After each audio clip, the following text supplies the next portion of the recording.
ಇಲ್ಲದೆ ಕುರಿಮರಿಯಾದಾತನು ಚೀಯೋನ್ ಪರ್ವತದ ನಿಂತಿರುವುದನು ಕಂಡೆನು ಆತನ ಜೊತೆಯಲ್ಲಿ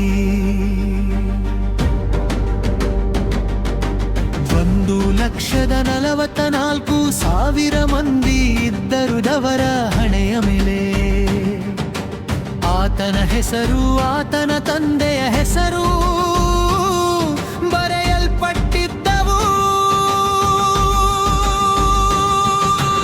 ಇದಲ್ಲದೆ ಪರಲೋಕದಿಂದ ಜಲಪ್ರವಾಹದ ಘೋಷದಂತೆಯೂ ದೊಡ್ಡ ಗುಡುಗಿನ ಶಬ್ದದಂತೆಯೂ ಮಹಾಶಬ್ದವನ್ನು ಕೇಳಿದೆನು.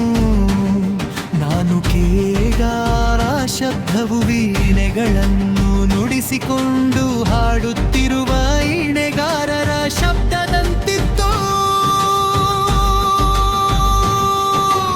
ಅವರು ಸಿಂಹಾಸನದ ಮುಂದೆಯೂ ಆ 4 ಜೀವಿಗಳ ಮತ್ತು ಹಿರಿಯರ ಮುಂದೆಯೂ ಹೊಸ ಹಾಡನ್ನು ಹಾಡಿದರು. ಭೂಲೋಕದಿಂದ ಕೊಂಡುಕೊಳ್ಳಲ್ಪಟ್ಟ ಆ ಒಂದು ವೃಕ್ಷದ 44,000 ಜನರ ಹೊರತು ಬೇರೆ ಯಾರೂ ಆ ಹಾಡನ್ನು ಕಲಿಯಲಾರರು. ಇವರು ಕನ್ಯೆಯರಂತೆ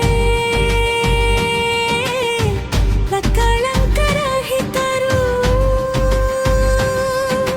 ಸ್ತ್ರೀ ಸಹವಾಸದಿಂದ ಮಲಿನರಾಗದವರು.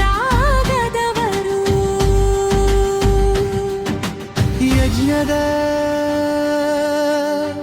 ಕುರಿಮರಿಯಾದಾತನು ಎಲ್ಲಿ ಹೋದರೂ ಇವರು ಆತನನ್ನು ಹಿಂಬಾಲಿಸುವರು. ಇವರು ಕುರಿಯಾದಾತನಿಗೂ ಪ್ರಥಮ ಪಿಲದಂತಾದರೂ ಬಾಚಿವರ ಬಾಯಲ್ಲಿ ಸುಳ್ಳು ಇರಲೇ ಇಲ್ಲ.